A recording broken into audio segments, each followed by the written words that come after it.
Hey everybody, this is Taylor Hamblin here from History Forge. Going to be going over my week 3 update with you guys today. So again, these videos are going to be for parents, they're going to be for teachers, even maybe some students who just want to get caught up on what we're doing this week. And just going to be going over to week 3. We're pretty much in full swing now and throughout the school year and throughout the school.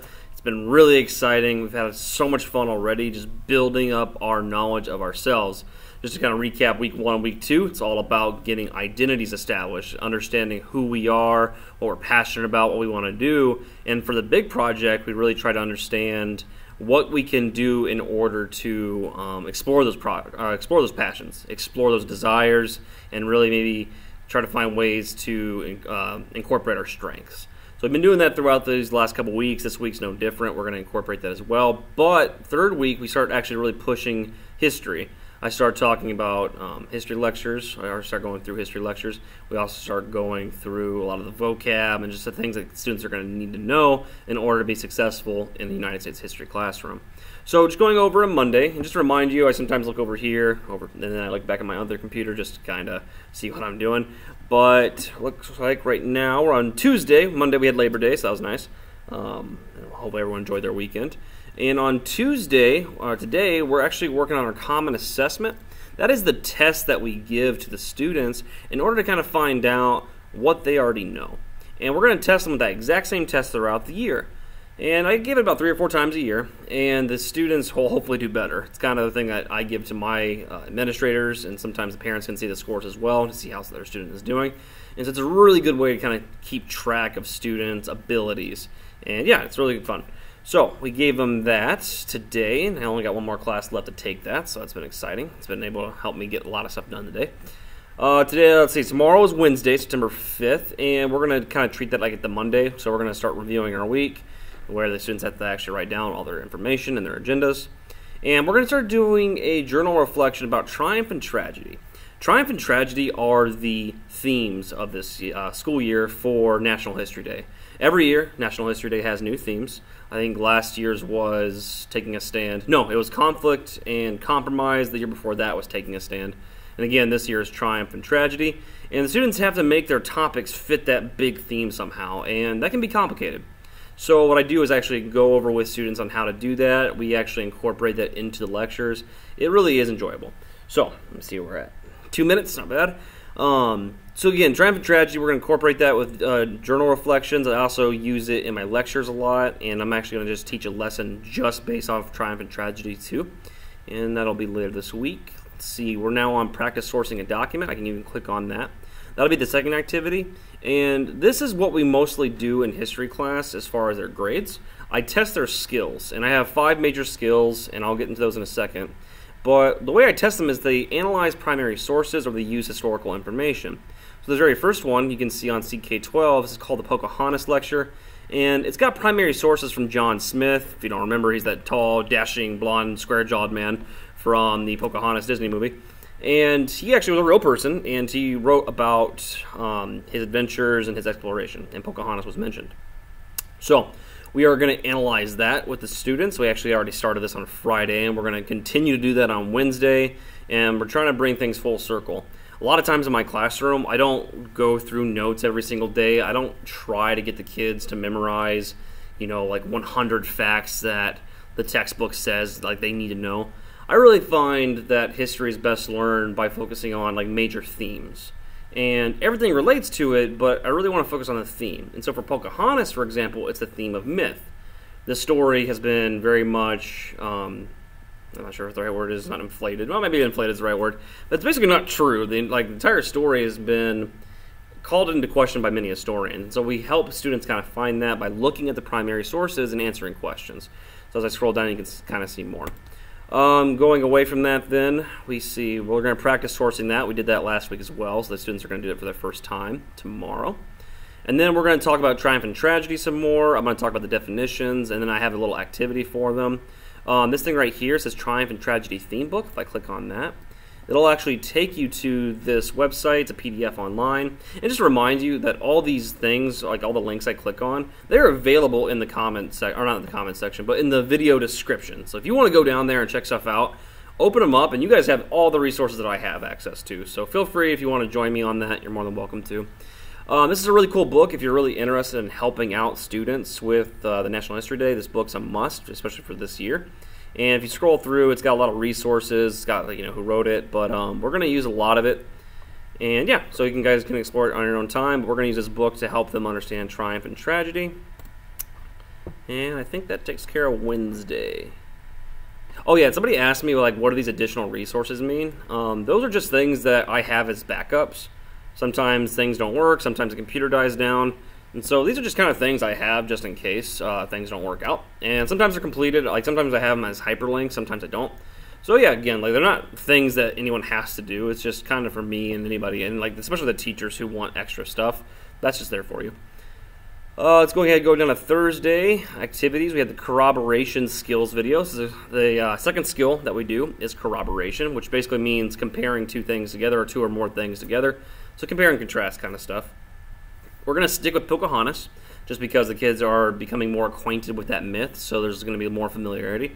We still use the Pocahontas myth, though, as kind of a breaking off point where we understand other Native American stories and how we understand Native American history in general. So we do talk about that, but again, I don't go into super in-depth in all the different Native American tribes because it'd be impossible.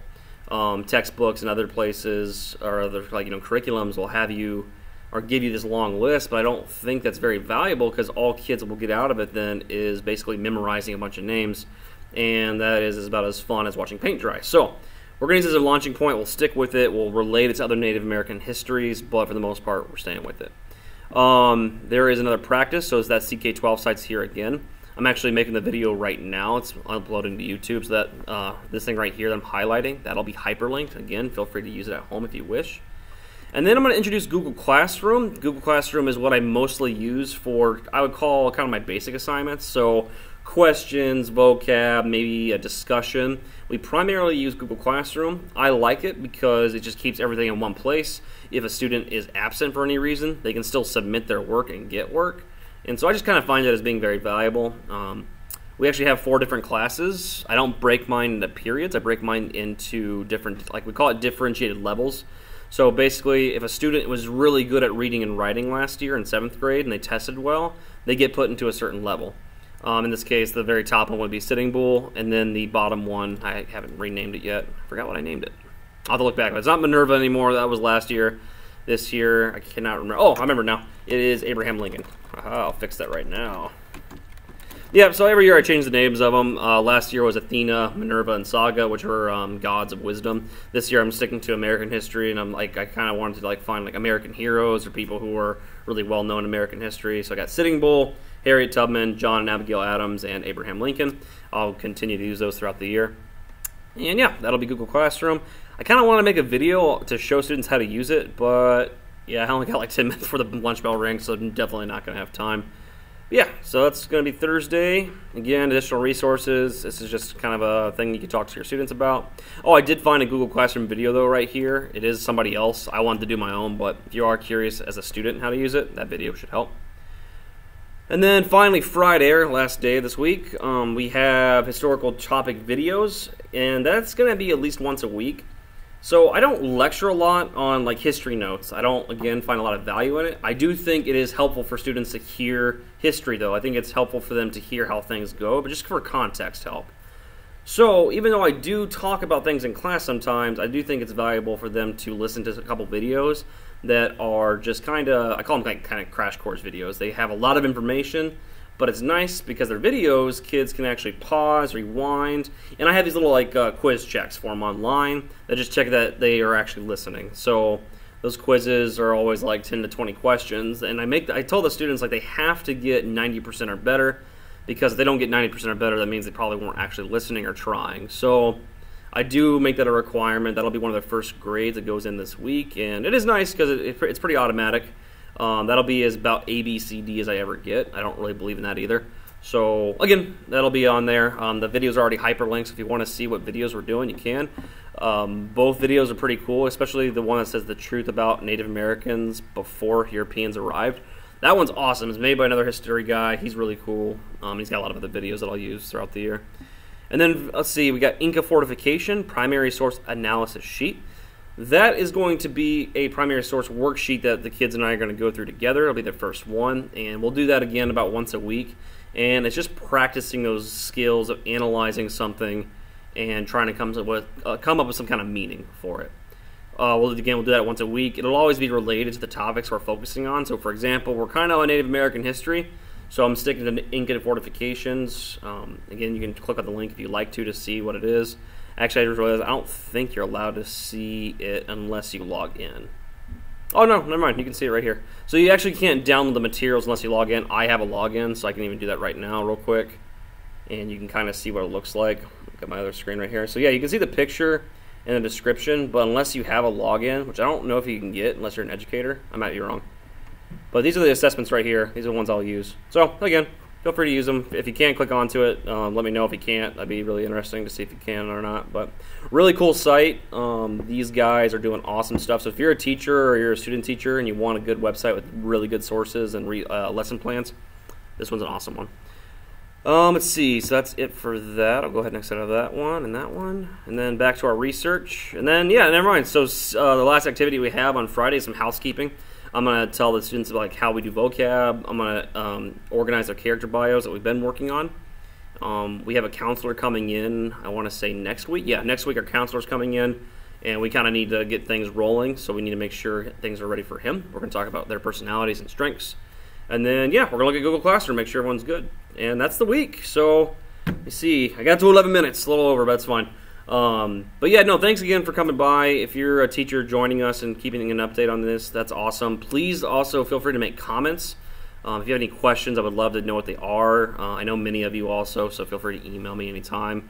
But yeah, making comments is kind of nice because then other people can see your stuff. But feel free to stop by my website too, History Forge. Also got a lot of social media. It either says Forging History or History Forge. Feel free to check that out. And yeah, hope we have a great week. I'm sure we will. But everyone have an awesome week and take care. Bye.